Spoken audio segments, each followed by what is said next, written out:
An air conditioner doesn't create cold air.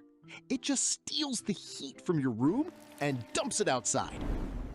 But before people learned how to do that, an air conditioner could be a wet piece of cloth, a tower the size of a house, or a person hired to pull a rope all day. And the most insulting part? The first modern air conditioner wasn't even invented for people. It was invented for paper. A fan does not cool down a room. It can spin incredibly fast. It can make enough noise to sound like it's preparing for takeoff. It can send papers, hair, and anything you forgot to secure flying across the room. But the air temperature barely changes. In fact, the fan's motor produces a little heat of its own. So technically, you're switching on an electrical appliance so it can warm the room slightly, while looking extremely convincing. Brilliant system. So why does it still feel cooler when you're standing in front of one? Because a fan doesn't cool the air. It cools you. When we get hot, our bodies sweat. And when that sweat evaporates, it carries some heat away from the surface of our skin.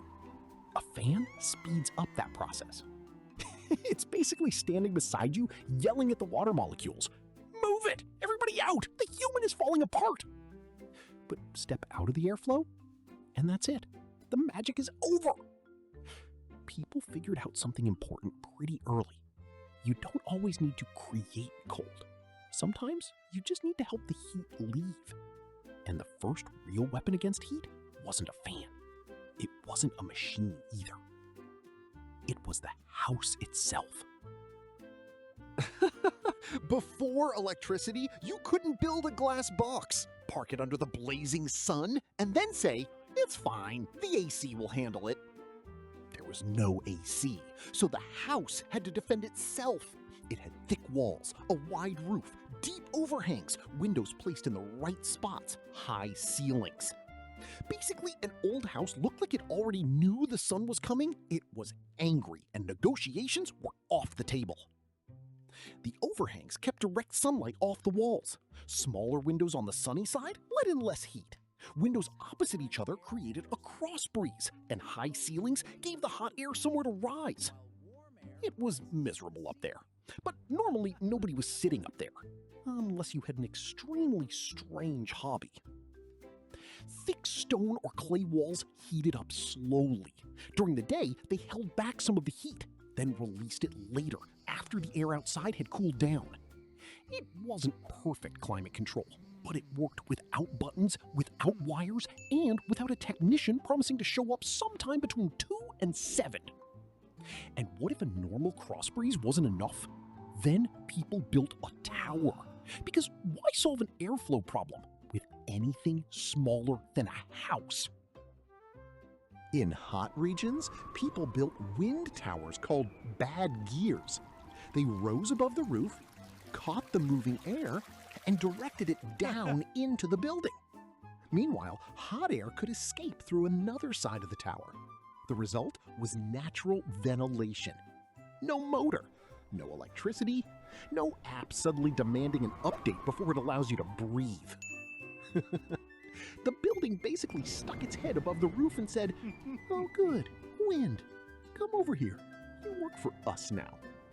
Sometimes the air was guided through cooler lower rooms or past water. That made it feel even better.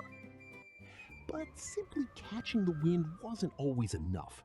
If the air outside was already hot, you were just delivering the heat directly into your own face. Faster. Very efficient. Just not in the direction you wanted. So people brought in water. When water evaporates, it absorbs heat. That's why wet skin feels cool. And the same principle could be used inside a building. People hung damp cloth near windows. They built fountains in courtyards. They moved air over pools or channels of water. I have an idea. The water Let nature evaporated, do the work. and the air became a little cooler. That's much better. In a dry climate, this could work surprisingly well. But when the air was already humid, the water barely evaporated at all. It looked at the atmosphere and said, "Sorry, we're full." People hung damp cloth near windows. Picture a packed bus, except every passenger is a water molecule. And one more molecule is standing at the door, pretending there is definitely still room. But this is where things get stranger, because sometimes a cooling system had no motor, no ice, and no tower. What it did have was an employee. In large homes and public buildings, people used something called a punka. It was a huge fabric panel suspended from the ceiling. A rope was attached to it, and at the other end of that rope sat a person. They pulled and released and pulled again. Hour after hour. The panel swung back and forth, pushing air over everyone in the room. So a wealthy person didn't buy a fan, they hired another person to pretend to be one. Not to repair the fan, not to switch it on, to be the fan. Imagine the job interview. What are your strengths? I can pull a rope for 8 hours straight. You're hired. Go cool down the boss. And yes, this was considered normal. To be fair, it really did create airflow. The only problem was the air was still hot. So, the next logical step was to bring actual winter inside the building. Before mechanical cooling, people brought ice into buildings. They cut it from rivers and lakes in winter, stored it inside insulated buildings, and later shipped it to places where the weather was hot. The ice was placed near ventilation ducts, and air was blown across its cold surface. It worked beautifully. This is nature's refrigerator. Until the ice started doing what ice does best: disappearing. Your entire air conditioner slowly turned into water. To keep the room cool, you had to bring in another enormous frozen block, then another one, and another. An entire industry existed to deliver a product that was constantly trying to stop existing. And yes, this was considered normal. In the 19th century, a doctor named John Gorey tried to cool hospital rooms and designed a machine that could produce ice. He wanted to lower the indoor temperature and make the heat easier on his patients. It was a good idea. The world just wasn't ready for it. Because humanity loves new technology, especially a few decades after laughing at the person who invented it. But engineers were getting closer to the real question. How do you make one system keep pulling heat out of a room without constantly hauling in new blocks of ice? The answer was a fluid that couldn't decide what it wanted to be. Inside an air conditioner, a substance called refrigerant circulates through the system. It keeps changing from a liquid into a gas, then back again. It leads a very busy life. First, the air from your room passes over a cold heat exchanger. The refrigerant inside absorbs the heat and evaporates. The air cools down and flows back into the room. At this point, it looks as though the heat has vanished. It hasn't. Physics does not work like that. The heat has simply moved into the refrigerant. Next, a compressor squeezes the gas.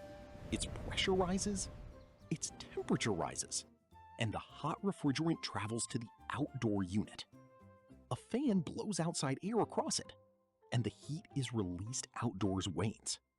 The refrigerant cools down, it turns back into a liquid, then heads inside to collect another load of heat. That's why the air around the outdoor unit feels hot. The air conditioner isn't malfunctioning. That's the heat from your living room being evicted through the wall.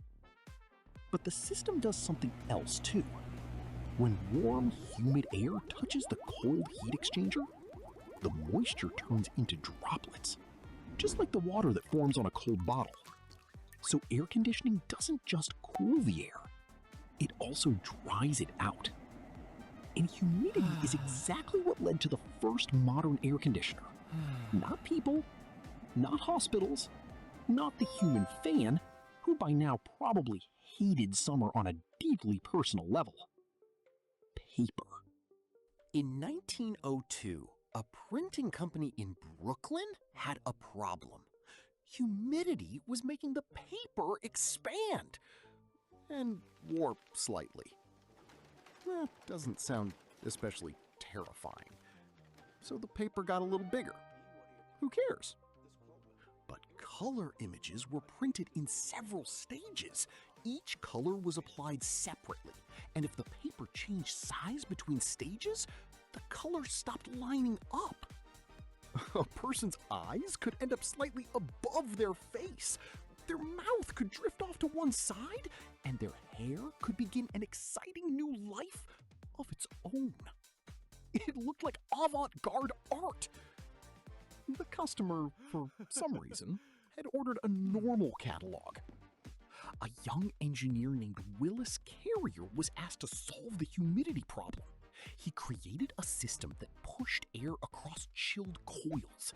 The air cooled down, the excess moisture condensed, and the paper stopped misbehaving. That is how the modern air conditioner was born. Not because millions of people had spent thousands of years suffering in the heat, but because one printed page said, "I'm feeling a little swollen today." And an engineer replied, "Understood. We're changing civilization." At first, systems like this were installed in factories and large buildings. Then they appeared in movie theaters. And that was when air conditioning stopped being just an industrial machine. It became part of the sales pitch. Before air conditioning, a movie theater in summer was about as pleasant as sitting inside a parked car. Except the car didn't contain several hundred sweaty strangers. Then, air-conditioned theaters appeared, and people didn't go there only for the movie.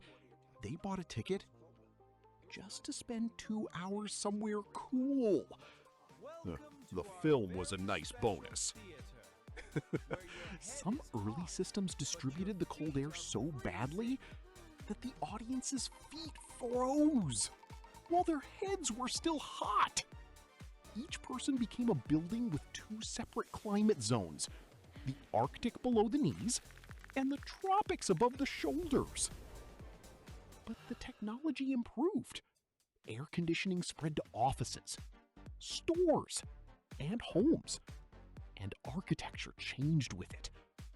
Before AC, a building needed windows, shade, cross breezes, and basic common sense. After AC, architects could build enormous glass towers with windows that didn't open at all.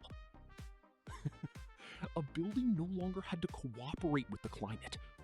It could simply say, "The sun? Never heard of it."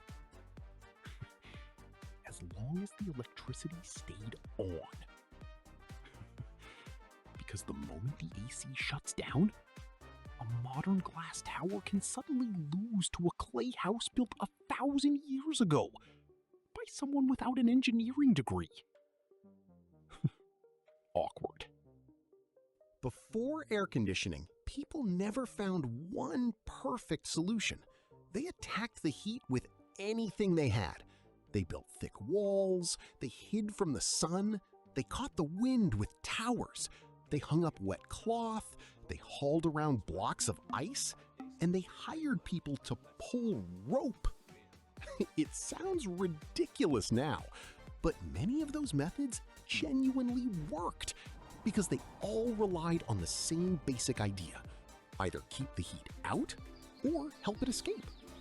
Modern air conditioning simply takes that idea to the extreme. It doesn't create cold. It pulls the heat out of your room, carries it inside the refrigerant, drags it through the wall, and dumps it outside. So the next time you switch on the AC, remember, you aren't creating cold air. You're just evicting heat, with an absurd amount of technology. And yes, this is still considered normal. Well, that's it. Thanks for watching. If you enjoyed the video, hit subscribe. There's plenty more good content coming.